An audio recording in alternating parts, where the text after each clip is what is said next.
Australia will recognise the state of Palestine. এবার ফিলিস্তিনকে আনুষ্ঠানিক স্বীকৃতি দিচ্ছে অস্ট্রেলিয়া।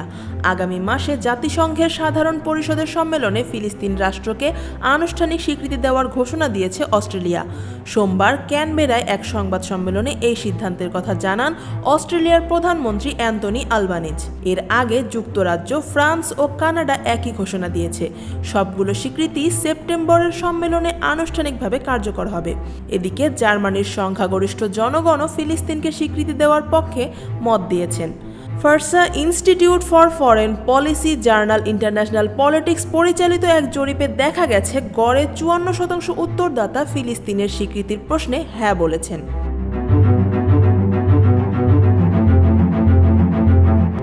বিবিসিকে দেওয়া বক্তব্যে অস্ট্রেলিয়ার প্রধানমন্ত্রী বলেন, মধ্যপ্রাচ্যে দীর্ঘদিনের সহিংসতার চক্র ভাঙতে এবং গাজার সংঘাত, দুর্ভোগ ও অনাহার বন্ধ করতে দুই রাষ্ট্র সমাধানই মানবতার জন্য সর্বোত্তম আশা। যতদিন পৃথক ইসরায়েল ও ফিলিস্তিন রাষ্ট্রের ধারণা বাস্তবে প্রতিষ্ঠিত না হচ্ছে, ততদিন স্থায়ী শান্তি সম্ভব নয়। আলবানিজ স্পষ্ট করে জানান, অস্ট্রেলিয়া ফিলিস্তিনি জনগণের নিজেদের দেশ পাওয়ার অধিকারকে স্বীকৃতি দেবে।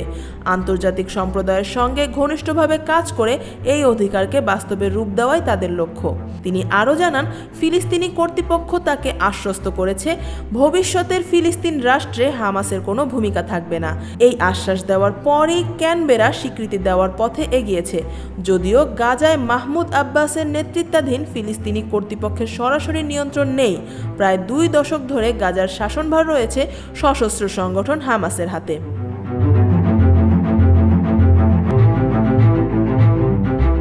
অন্যদিকে আলবানিজের ঘোষণার কয়েক ঘন্টা আগে ইসরায়েলের প্রধানমন্ত্রী বেনিয়ামিন নেতানিয়াহু ফিলিস্তিনকে স্বীকৃতি দেওয়ার আহ্বানের কড়া সমালোচনা করেন।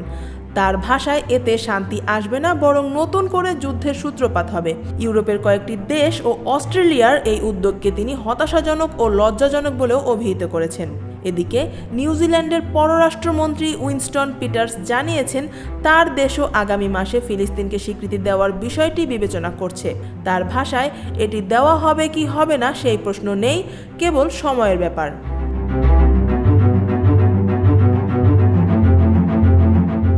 গাজার মানবিক পরিস্থিতি এখন চরম সংকটাপন্ন।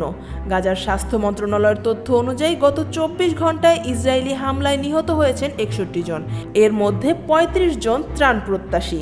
ক্ষুধা ও অপুষ্টিতে এখন পর্যন্ত 217 জনের মৃত্যু হয়েছে, যাদের মধ্যে শতাধিক শিশু।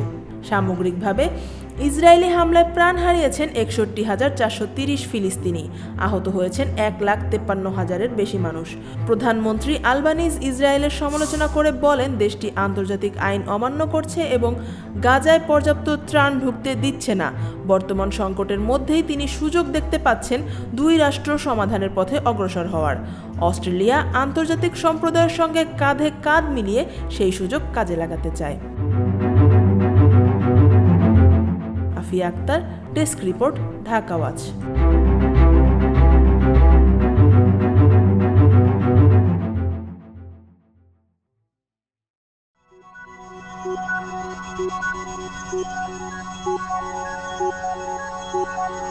Thank you.